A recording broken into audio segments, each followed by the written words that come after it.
आकाशवाणी भोपाल से प्रस्तुत हैं प्रादेशिक समाचार।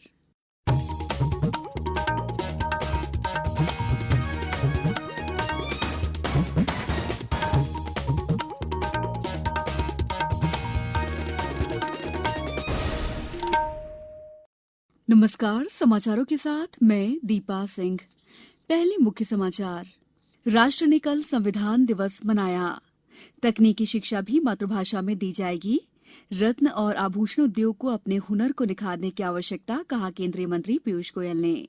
और भारत और ऑस्ट्रेलिया के बीच पहला क्रिकेट मैच आज सिडनी में खेला जाएगा।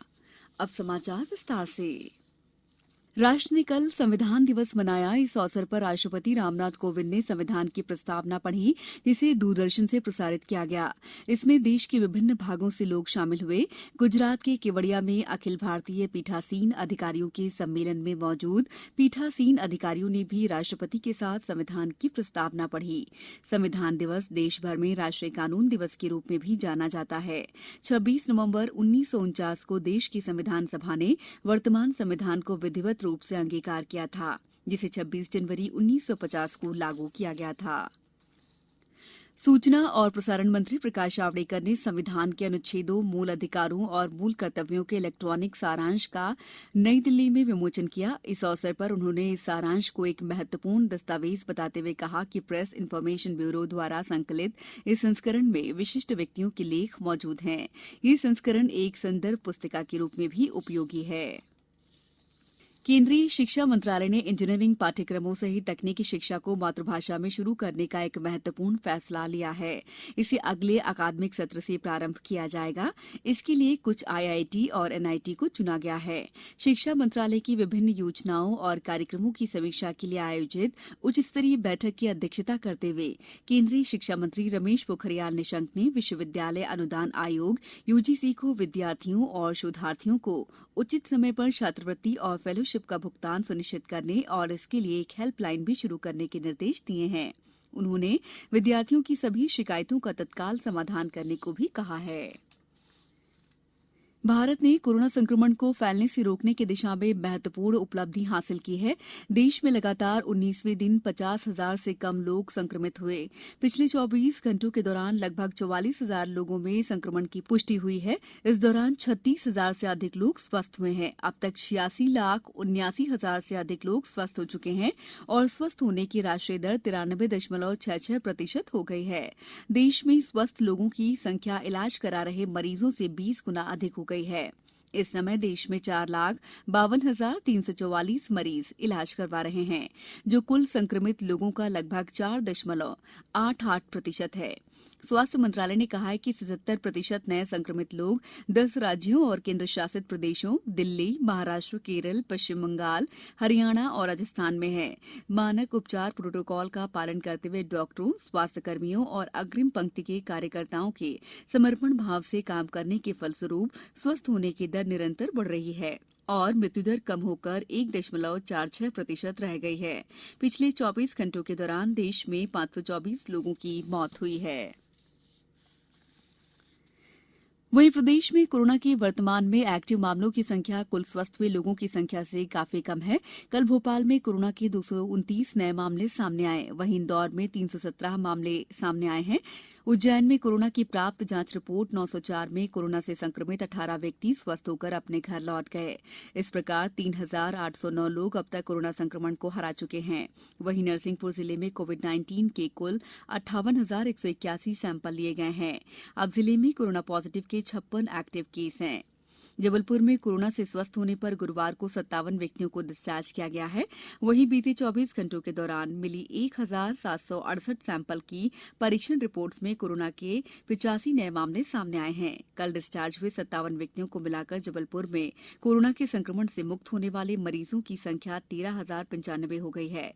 रिकवरी रेट 93.17% हो गया है। समाचारों में वक्त है ब्रेक का। कोविड-19 से बचाव और सुरक्षित रहने के 3 उपाय। मास्क लगाएं, 2 गज दूरी है जरूरी, सुरक्षित दूरी रखें, हाथ और मुंह साफ रखें। ब्रेक के बाद समाचारों में आपका एक बार फिर स्वागत है। कृषि मंत्री नरेंद्र सिंह तोमर ने कल कहा कि सरकार किसानों के साथ बातचीत करके उनके मुद्दों पर विचार विमर्श के लिए तैयार है। पत्रकारों से बातचीत करते हुए उन्होंने कहा कि कृषि संबंधी नए कानून समय की मांग थे और इनसे भविष्य में क्रांतिकारी परिवर्तन आएंगे। उन्होंने आंदोलन कर रहे किसानों से उत्तेजित न होने की अपील करते हुए कहा कि उन्होंने किसानों को बातचीत के लिए 3 दिसंबर को आमंत्रित किया है। श्री तोमर ने उम्मीद जाहिर की है कि इस बातचीत से सकारात्मक परिणाम निकलेंगे।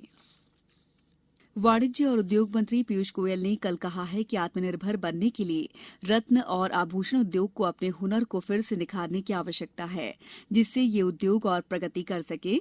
भारतीय उद्योग परिसंघ डिजिटल रत्न और आभूषण सम्मेलन को संबोधित करते हुए उन्होंने कहा कि ये क्षेत्र अमेरिका, संयुक्त अरब अमारात, रूस, सिंगापुर और हांगकांग के बाजारों में निर्यात करने में सक्षम है। उन्होंने कहा कि भारत आज रत्न और आभूषण क्षेत्र के लिए दुनिया भर में पहचाना जाता है। श्री गोयल ने कहा कि कोविड महामारी ने देश की प्रतिबद्धता को साबित किया है और रत्न तथा आभूषण के क्षेत्र में भी काफी तरक्की की है।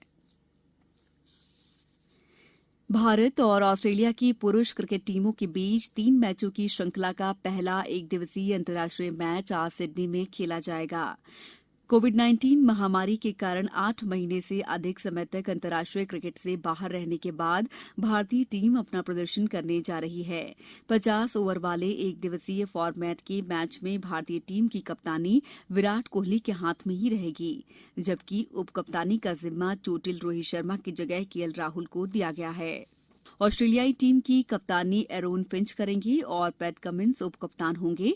आकाशवाणी से मैच का आंखों देखा हाल सवेरे 8:30 बजे से मैच खत्म होने तक हिंदी और अंग्रेजी में बारी बारी से प्रसारित किया जाएगा। इसे एफएम रेनबो, राजधानी, पीबी यूट्यूब और अन्य चैनलों पर सुना जा सकता है।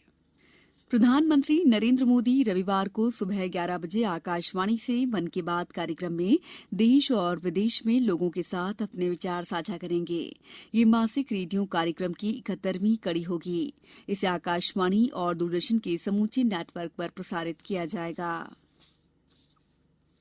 अंत में मुख्य समाचार एक बार फिर।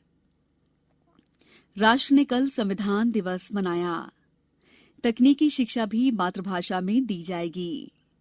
रत्न और आभूषण उद्योग को अपने हुनर को निखारने की आवश्यकता, कहा केंद्रीय मंत्री पीयूष गोयल ने। और भारत और ऑस्ट्रेलिया के बीच पहला क्रिकेट मैच आज सिडनी में खेला जाएगा। बुलेटिन के अंत में आप सभी से एक अपील, मास्क और 2 गज की दूरी, हाथ धोना भी है जरूरी। नमस्कार।